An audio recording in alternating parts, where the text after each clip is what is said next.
Ladies and gentlemen, the President of the United States, accompanied by Erika Kirk.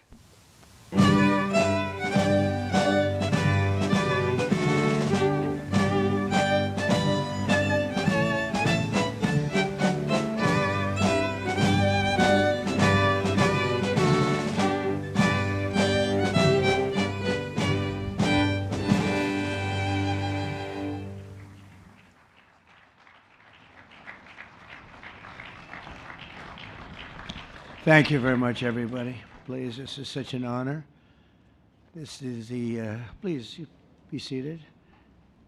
This is the first time we've been at the new and improved Rose Garden, and people are loving it. They're loving it like they've not loved a lot of things. We have the Presidential Walk of Fame, which you just saw, and it just opened, and we wanted to get it open for this occasion. We were hoping we were able to get outside, and the weather allowed us to. It was supposed to be a terrible rainy day. I was telling Erika, and God was watching, and he didn't want that for Charlie. He just didn't want that. So it's really beautiful. It couldn't be more beautiful. Today we're here to honor and remember a fearless warrior for liberty, beloved leader who galvanized the next generation like nobody I've ever seen before, and an American patriot of the deepest conviction, the finest quality and the highest caliber, the late, great Charlie Kirk.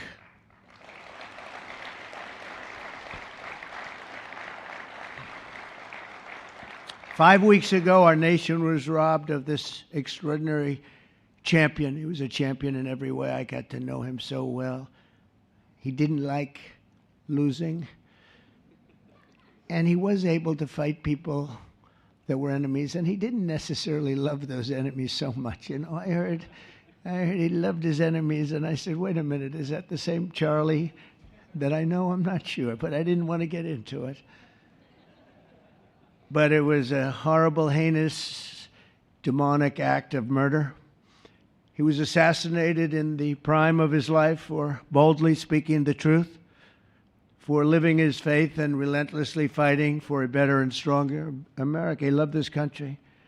And that's why this afternoon it's my privilege to posthumously award Charles James Kirk our nation's highest civilian honor, the Presidential Medal of Freedom. Thank you.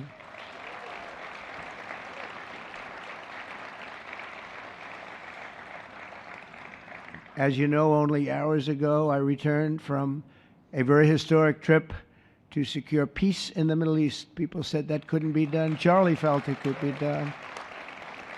Charlie felt it could be done. Thank you. Thank you. Thank you very much. But I raced back halfway around the globe. I was going to call Erika and say, Erika, could you maybe move it to Friday? And I didn't have the courage to call. But you know why I didn't call? Because I heard today was Charlie's birthday. And I said, you know, that was a definite. And I said, we're going to have to forget about some of those very big, very rich countries that expected me to be there. And I can tell you, based on the length of that flight, I wouldn't want to go back tomorrow. But I would not have missed this moment for anything in the world, nothing. And it's a very important time for our country, and our country is doing so well. It's never done better. We are a country with almost now $18 trillion of investment coming in. Nobody's ever seen anything like that. Previous administration had less than $1 trillion for 4 years. We have more than 18, it'll be much more than 20 by the time the year, more than $20 trillion. There's never been a country in the world that had anything like that.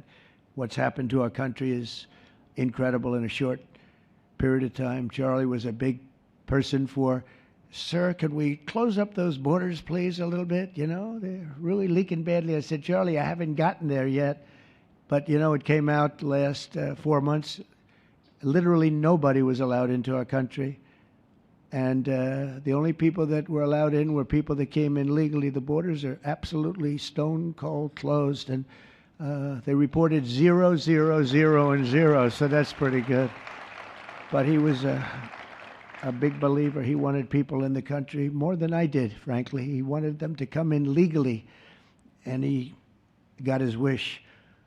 October 14th is Charlie's birthday, and he should have been turning 32 years old. I tell you, when I first met him, he was like 22. And I said, boy, he's awfully young. But I thought he was older than that, you know. He looked a little bit older than his age. That's okay, you know. That's not good when you're old, but when you're young, it's great. He had the best of all things, but he was special. But instead, Charlie is attaining a far more important milestone. We're entering his name forever into the eternal roster of true American heroes. He's a true American hero, an amazing person, way, way beyond his years. And I'm honored to be joined by a woman who has endured unspeakable hardship with unbelievable strength, and that's Charlie's widow, Erika. And I just want to thank you, Erika. He loved you so much. I was with him. Oh, please. Thank you, darling. Thank you. I was with him before I met Erika, and he told me he was going to get married. He said, you won't believe how beautiful she is. I said, well, then now that I meet her, he's right. But then he also said, and you know what? She's like the smartest person I know. See, they do go together on occasion. Not often. Not often. But on occasion they go together. But he was in love with you. He was deeply in love with you. It's great. Erika, your love and courage have been an inspiration to all of us, and we will always be here for you, and we're always going to be here for your gorgeous, beautiful children. And we'll never forget what your family has sacrificed for our country. Man loved our country. When things were going badly for our country, he was so, as you know, angry. He would get angry because he said it doesn't have to be that way.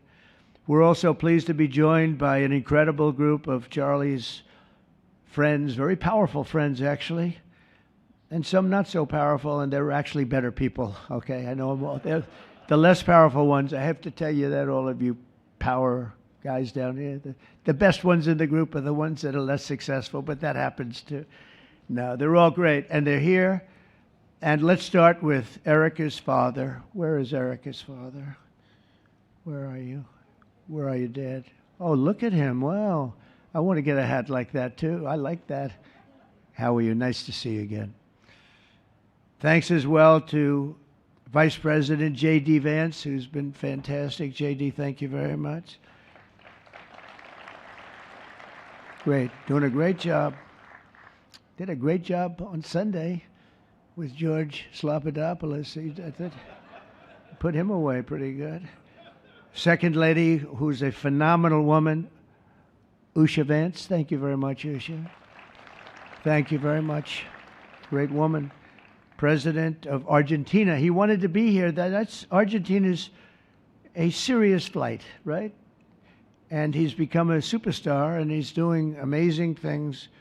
He's a MAGA person, but it's make Argentina great again. That's what he does, right? And I want you to stand, please, Javier Milei. Doing a great job. Thank you very much. Many members of my cabinet are here. Just about all of them are here. I won't go into every single one of them, but I'll announce a few of the people that have really turned this country around and helped me. Incredible people. Speaker of the House, Mike Johnson. Where is Mike? Mike, what a job you're doing, Mike. What a job you're doing. And I watched you this morning, and you're in there trying to say, look, just let the country open. Everything will be fine. We're dealing with some radical left lunatics. And I would just wish Charlie was here to fight us. I think the fight would have been over already. He would have had a march on the Capitol by people whose average age is about 21, because there's nobody that had that relationship with young people. Right, Mike? So thank you, Mike, for being here. House Majority Leader Steve Scalise. Steve, thank you very much. A brave guy and a friend. House Majority Whip, another terrific man, Tom Emmer. Thank you, Tom. Senate Majority Whip, John Barrasso. John, thank you very much. You have all these senators. I'm going to get in trouble. I'm not going to read all their names. I'll be reading all day. We'll be talking about Charlie in about 45 minutes from now. We can't do that. So all of the senators, there's so many of you, thank you very much. I do want to thank Senator Thune for doing a terrific job. He's really been leading properly. Do you agree, Mike? The team, the two of these guys have been fantastic. So to Senator Thune, I want to thank you very much. Incredible job. I watched him this morning, and he was out there pounding them this morning on television, too. And John Barrasso, thank you for the work you've done, and congratulations on your success. But I want to thank you all and all of the Congress people that are here. And I see we have our Attorney General here, and you are doing a fantastic job. Thank you very much, Pam. Thank you. Thank you very much. We have everybody. Wow, that's incredible. Okay, I'm not going to do any more. I'm going to be here too long, but I just want to thank you. Have given him such support, but he always gave you such support. That's why you're here.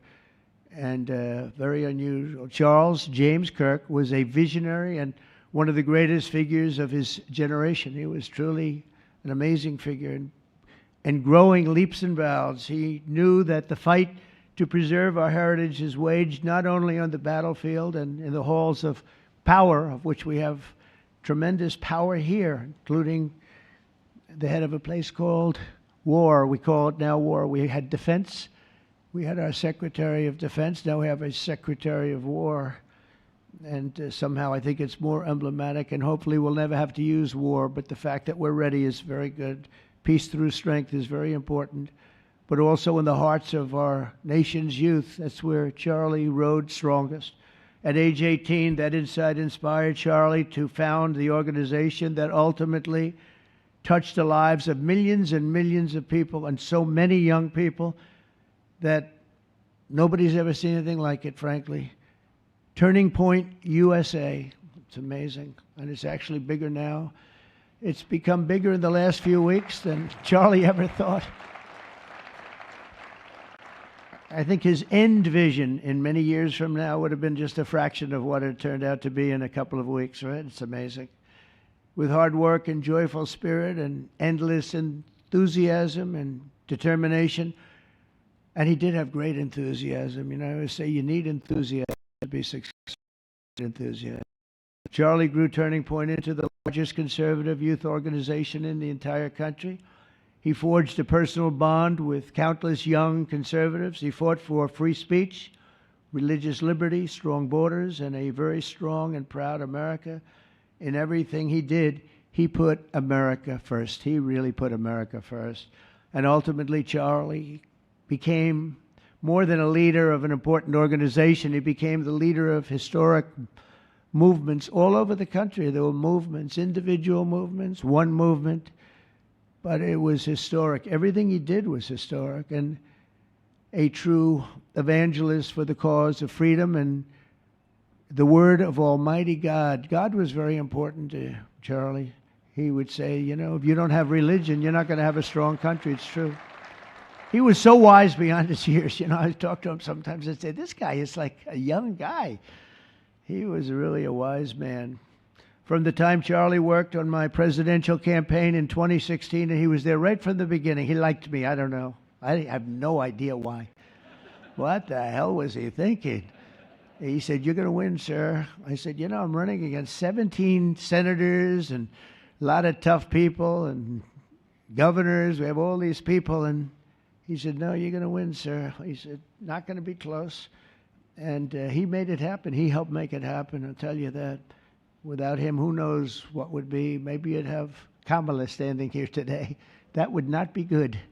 I will tell you, Javier, you don't know who Kamala is. Promise, it would not be good. You agree with that, Howard? He also mobilized countless citizens to go vote. It's called Go Vote. Very simple. And with his help in 2024, we won more young people than any Republican by far in the history of our country. And we won the popular vote. We won them. Remember, they said, oh, well, if Trump could win 4, that would be nice. I win 7 by a lot, by a landslide. But the popular vote was massive. And we won the Electoral College. Remember, this would be very hard. I'd say 270. Well, we got 312 to 226. And then we won something called districts and councils and different things. But in one case, we won 2,750 to 525. That's the one where you see the map is almost entirely red, except they have a little blue line on one side and a little blue line, meaning New York and Los Angeles. I have a feeling that if the vote were 100%, we would have won that too. You want to know the truth. But he knew, and he knew very well, and he also understood honesty, and he was always concerned with honesty. We can lose as if the cheating gets so bad, and that's where we came up with a little phrase, too big to rig. We said, go out and vote. Just go out and vote. And we had that. Remember, we used to say that all the time because people would say, oh, they're going to win. We don't have to vote. Let's go to a movie. We'll come home and watch later. And he wasn't about that. So we come up to, with really together, we came up with that phrase, we got to make it too big. I never made a speech where I didn't say at the end, now look, the polls are showing good. Don't believe the polls. He said, we're going to make it, Susie, right? Too big to rig. So if you think we're going to win by a lot, doesn't matter. Pretend we're losing. You got to go out and vote. They voted. And at 9:02, the whole thing was over, right? 9:02. Remember they said, oh, this could go a few days. Well, it went a few minutes. 9:02. And he knew that. And I felt it, but he knew it. He knew it. I think he knew it more than anybody. But Charlie never missed an opportunity to remind us of the Judeo-Christian principles of our nation's founding or to share his deep Christian faith. In his final moments, Charlie testified to the greatness of America and to the glory of our Savior, with whom he now rests in heaven. And he is going to make heaven. I said, I'm not sure I can make it, but he's going to make it. He's there. He's looking down on us right now. It's so incredible. Look at this, how this turned out. This was supposed to be so dark and cloudy. Not dark and cloudy, is it? Look at that, how beautiful that is. There's no artist that can capture it as beautiful as it is today. Wow. It's amazing. As I said, on the day that he was assassinated, Charlie Kirk was a martyr for truth and for freedom.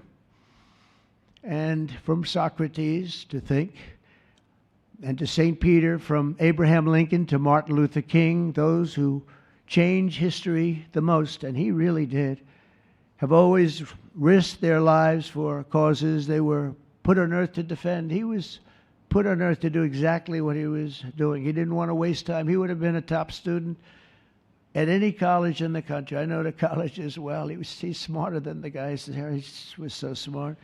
But he almost, I guess, didn't have the time. He knew what he wanted to do. It wasn't like, gee, I want to sit in the classroom for 4 years listening to people teach me liberal principles, because they were never going to teach him that anyway. But he didn't have the time. He really didn't have the time. But every time the enemies of goodness and virtue tried to silence the voice of righteous and noble leaders like Charlie, they failed. They seem to fail. Ultimately, they look like they're doing well, and then they end up failing, because the truth has been unrelenting over the years, over history. And people like Charlie, it's just they've got a power that others don't have, and very few people will ever have. So today, like those martyrs before him, Charlie's voice, his message, and his legacy are stronger and greater than ever before. They are greater than ever before. Look, this is a horrible event, but it brought out the greatness of Charlie. Nothing could have ever supplanted this. It's incredible, the way people are talking about him.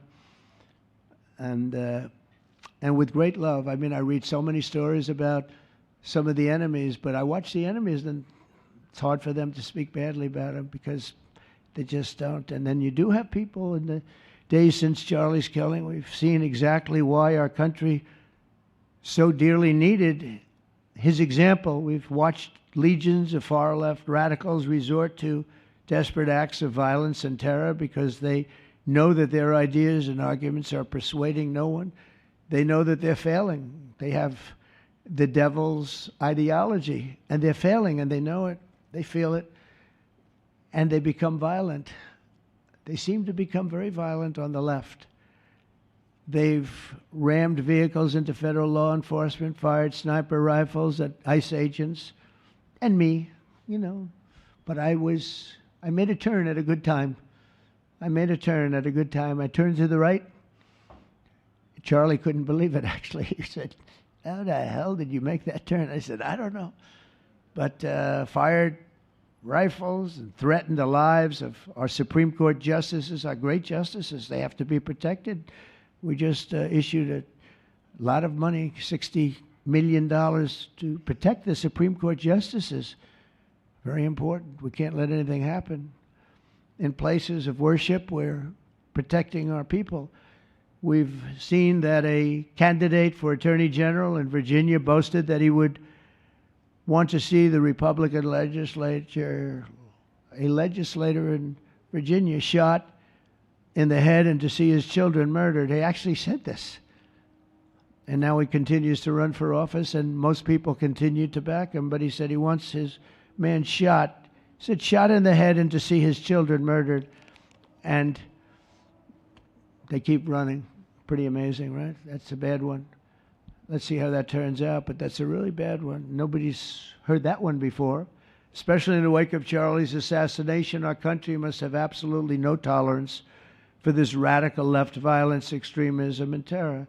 We're done with the angry mobs, and we're not going to let our cities be unsafe. We're going to make sure our cities are safe. When you have Chicago, where they had 4,000 people murdered over a very short period of time, 4,000 people, and then we have a governor stand up and say, "Oh, things are going swimmingly." No, they're not.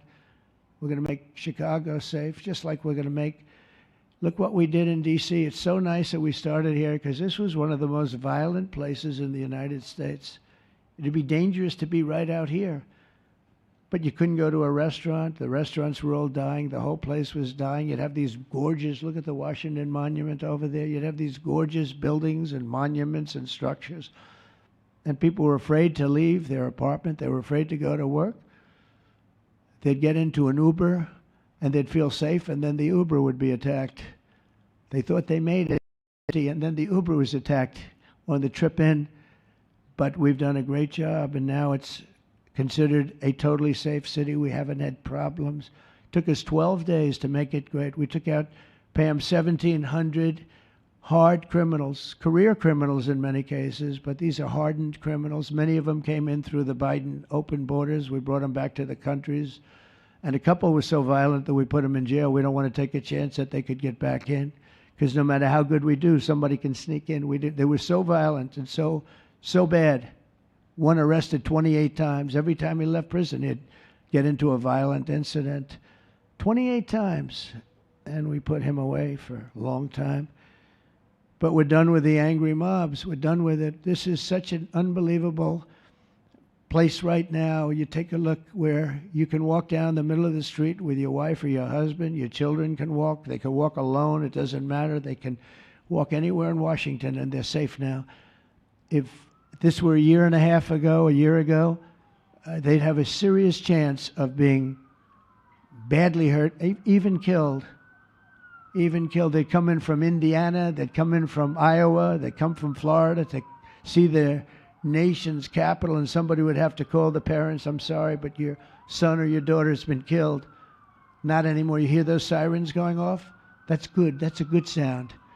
That means they either got the bad guy or they're going to stop the bad guy. You didn't hear that sound because nobody wanted to do anything. Listen to the beauty of that sound. Seriously. And that's the real deal sirens. They're not politically correct sirens. You hear them, they're about 3 miles away. That's great. What a beautiful sound. They're stopping crime. That's what they're doing. So we're done with the voices of fools. They're fools. And death threats, and we're going to make our cities safe. And I thought it was Charlie's, one of his biggest dreams was that he couldn't believe it. Chicago's going to be a great city again. We've already, we sent people in there 6 months ago, and this governor said, well, crime is down. Yeah, that's because we had the FBI in there for 6 months, just preparing it for the bigger surge. And they've done a great job, the cash and the FBI. They've done a great job, and they love doing it, They love being able to do it. They were restricted from doing it. They couldn't do anything.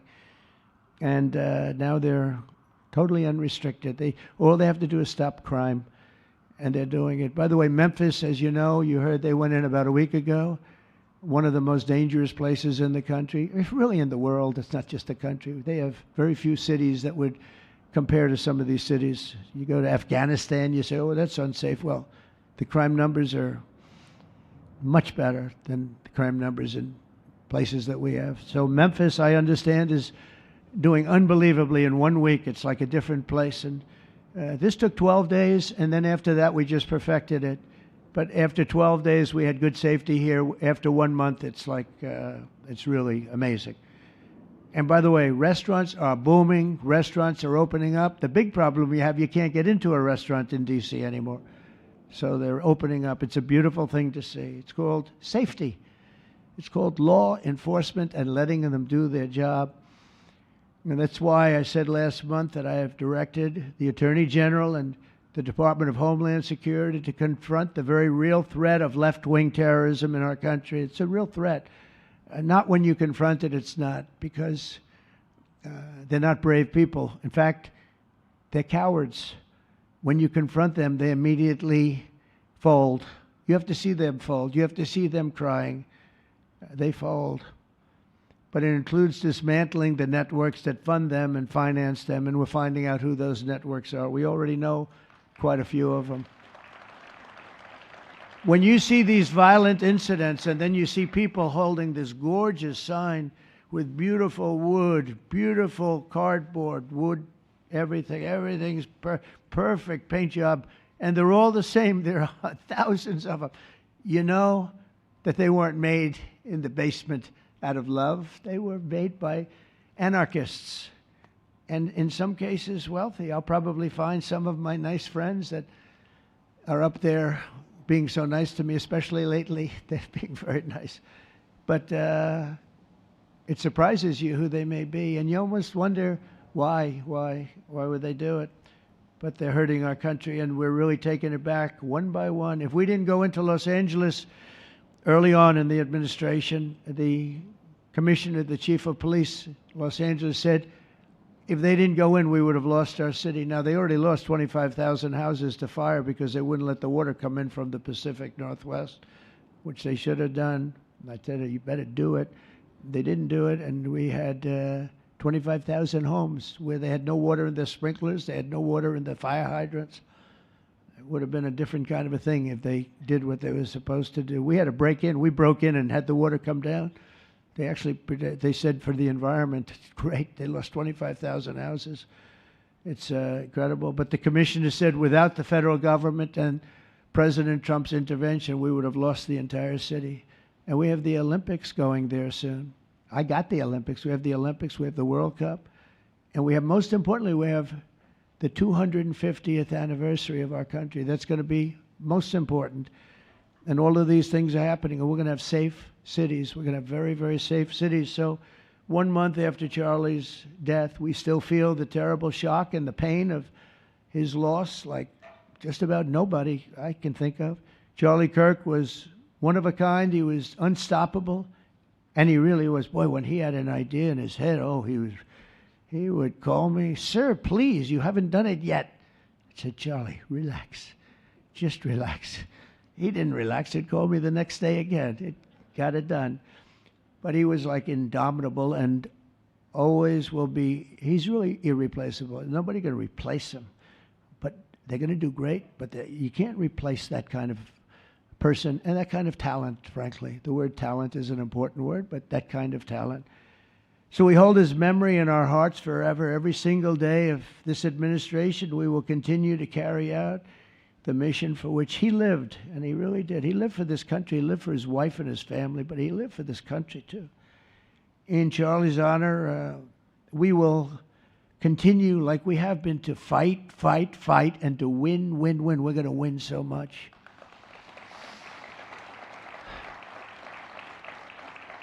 So the Presidential Medal of Freedom is a big deal. You have the Congressional Medal of Honor, military, and the Presidential Medal of Freedom, which is civilian. And the Presidential Medal of Freedom is a really big deal. Very few people get it. Very few people, frankly, qualify. It's a decision of the president, but it's a qualification that's a very hard one to get.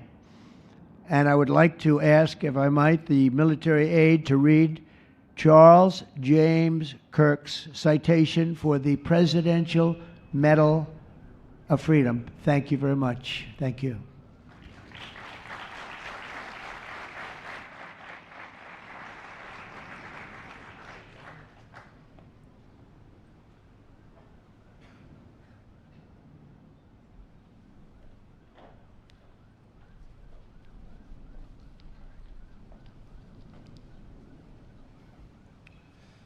The Presidential Medal of Freedom is awarded to Charles James Kirk.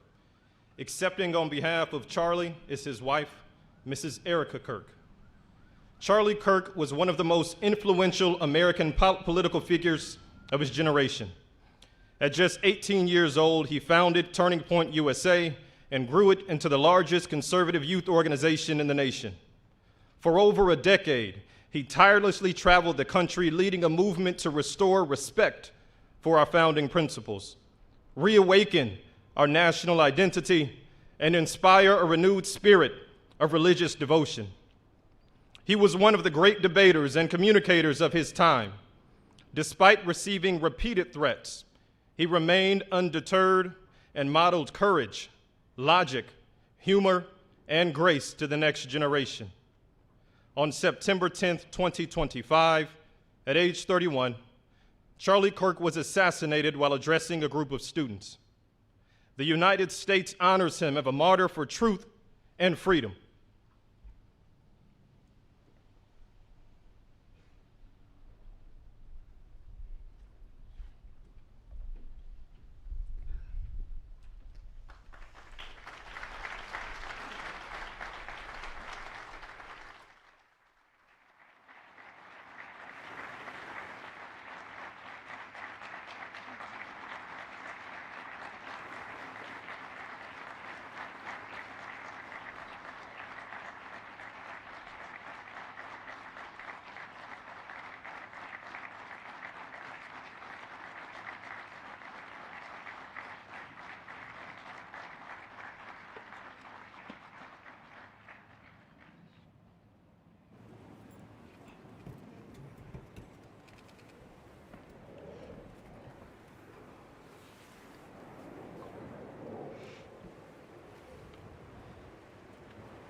Thank you, Mr. President, for honoring my husband in such a profound and meaningful way. And thank you for making this event a priority amid the peace process in the Middle East. Thank you. Very grateful. Charlie always admired your commitment to freedom, and that's something that both of you shared. So thank you. Your support of our family and the work that Charlie devoted his life to will be something I cherish forever, so thank you. To our gracious First Lady in her office for making this event possible, thank you as well. It's beautiful. To Vice President and the lovely Usha fans, your friendship has been an unbelievable encouragement. Thank you. And to all our friends and family that are here and watching from all around the world, thank you for loving us. Thank you for praying for us and for believing in what Charlie believed in. And to our Turning Point USA staff and the Charlie Kirk Show staff, we love you more than you could ever know. And to the Turning Point USA chapters that are watching all across America right now, you are the heartbeat of this future and of this movement. Everything that Charlie built, you guys are the legacy holders of that. You are living proof that his mission did not die with him. It lives through you. And Charlie always said the next generation will decide whether freedom endures. And because of you, I know that freedom will endure. It will. And today we're gathered not only to celebrate Charlie's birthday, but to honor a truth that he gave his entire life to defend, and that's freedom. The very existence of the Presidential Medal of Freedom reminds us that the national interest of the United States has always been freedom. Our founders etched it into the preamble of our Constitution, and those words are not relics on parchment. They are a living covenant. The blessings of liberty are not man's invention, they are God's endowment. Charlie lived for those blessings, not as abstract words, but as sacred promises. He used to love to journal about this topic all the time, and with such a heart postured of gratitude. And he believed that liberty was both a right and a responsibility. And he used to say, freedom is the ability to do what is right without fear. And that's how he lived. He was free from fear. He was free from compromise, free from anything that could enslave his soul. His name, Charles, literally means free man. And that's exactly who my husband was. He was a free man. And from the time I met him, sitting across from him, being interviewed on politics and philosophy and theology, anything that Charlie loved, any topic he loved, and I just saw the fire in his soul, and there was this divine restlessness within him that came from knowing God placed him on this earth to protect something very, very sacred for all of us. And he never stopped fighting for people to experience freedom. He didn't. Charlie often said that without God, freedom becomes chaos. And he believed liberty could only survive when anchored to truth. And I remember in one of his speeches, he told the audience that the opposite of liberty isn't law.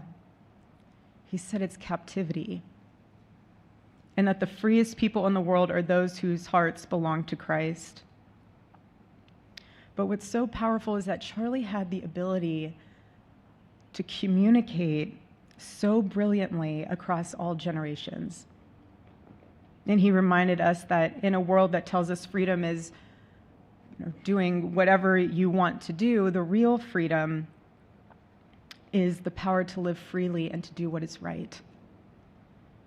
And in one of his journal entries, he wrote that he wanted everyone to know that you can't have liberty without moral responsibility.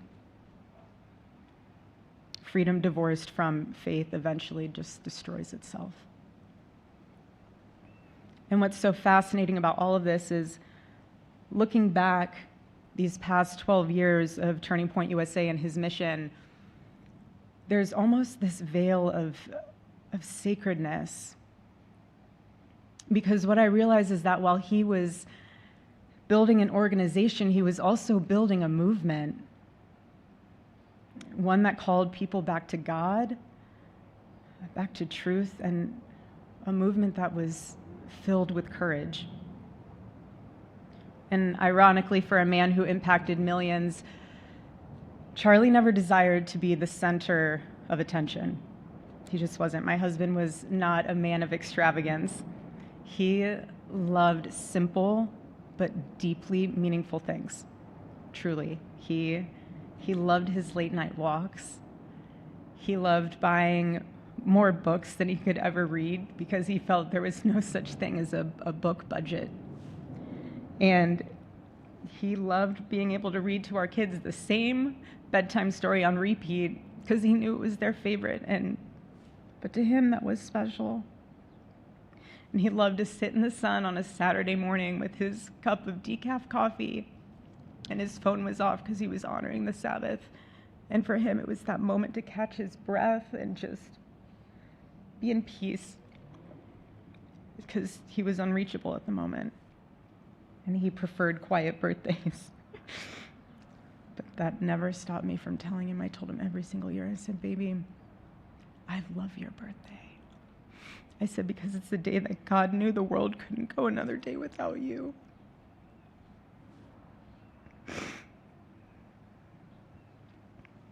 And so the rhythm of our usual birthday celebration for him was mint ice cream, mint chocolate chip ice cream. He only had it twice a year, on his birthday and 4th of July.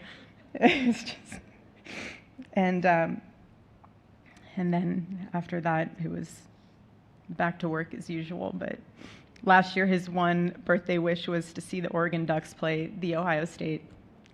And they won. Oregon won that night. And it was by far one of the most memorable nights of his birthday experience of his life until today.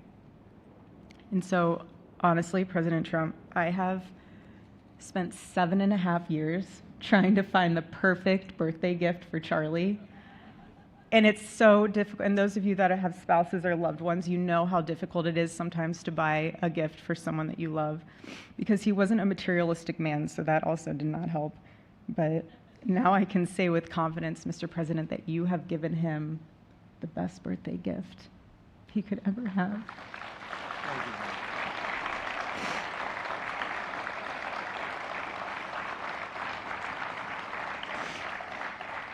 It's such an honor, and the recognition of a life lived for defending freedom.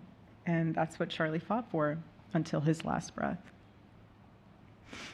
And it was written across his chest in those final moments on one of his simple t-shirts that always carried a message, and this one bearing a single word, freedom.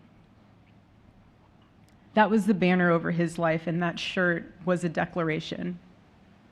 The same declaration he made in every speech, every campus visit, every time he shared the gospel at a church, every sleepless night that he would spend praying for the youth of this nation and planning for the future of our country, and just impressing upon them that when we defend liberty, we defend the soul of our nation. My husband never told anyone what to say. He never did. He never told anyone what to say. He would just encourage them to think. He would encourage them to think outside of the traditional political labels. He would want them to think in a way that was anchored in wisdom and truth. But he would never tell anyone what to say. Charlie wasn't content to simply admire freedom. He wanted to multiply it. He wanted to multiply freedom. He wanted young people to taste it and to understand it and defend it. He wanted them to see that liberty isn't self-indulgence, it's self-governance under God. He wanted them to see that. And every day I'd see him getting ready for work. He'd put on his cross necklace, he'd put his ring on his finger. And the boldness in his demeanor was always fearlessness. He wasn't afraid.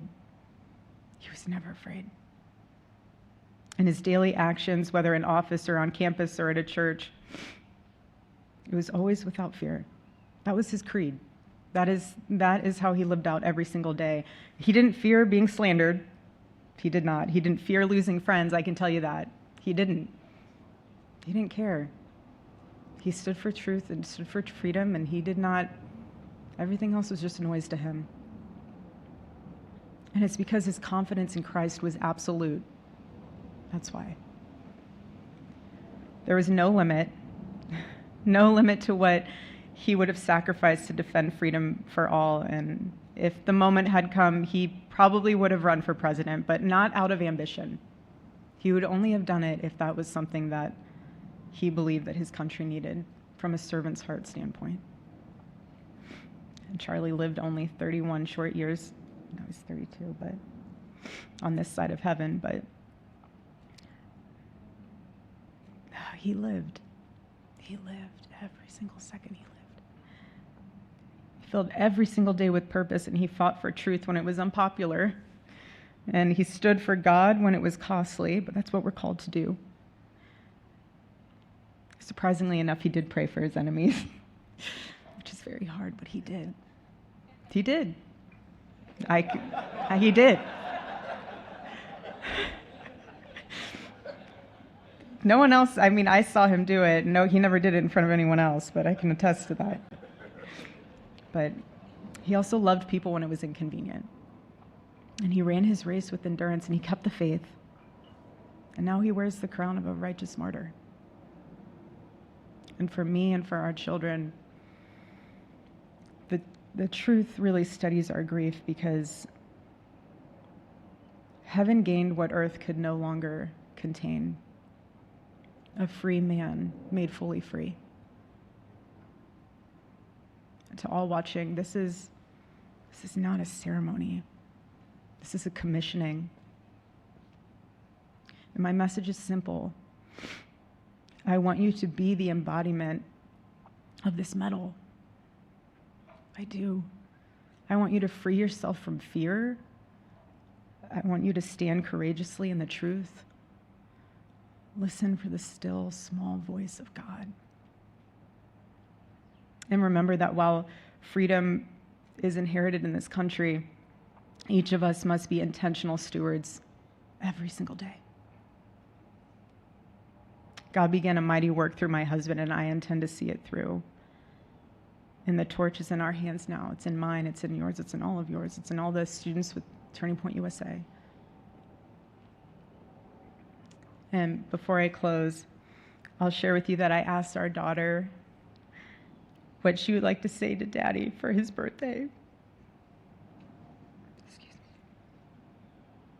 me.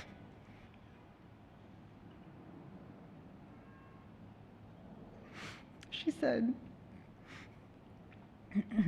"Happy birthday, Daddy. I want to give you a stuffed animal.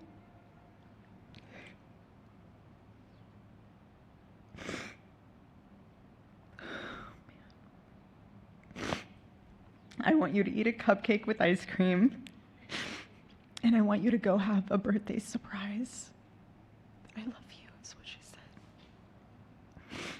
And while our son is precious, he can't yet speak, in classic Kirk family fashion, his actions spoke louder than his words, and his gift to you, Charlie, and myself for that matter, was deciding to become the man of the house and be fully potty trained at 16 months. But Charlie, baby, I know that you're celebrating in heaven today, but gosh, I miss you. We miss you. And we love you, and we promise we'll make you proud. And Charlie's life was proof that freedom is not a theory, it's a testimony.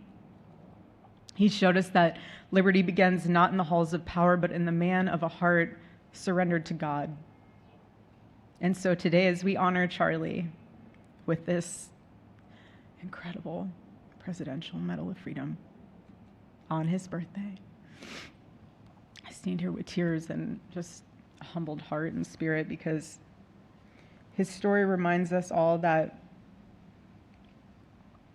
to live free is the greatest gift, but to die free is the greatest victory. Happy birthday, my Charlie. Happy Freedom Day.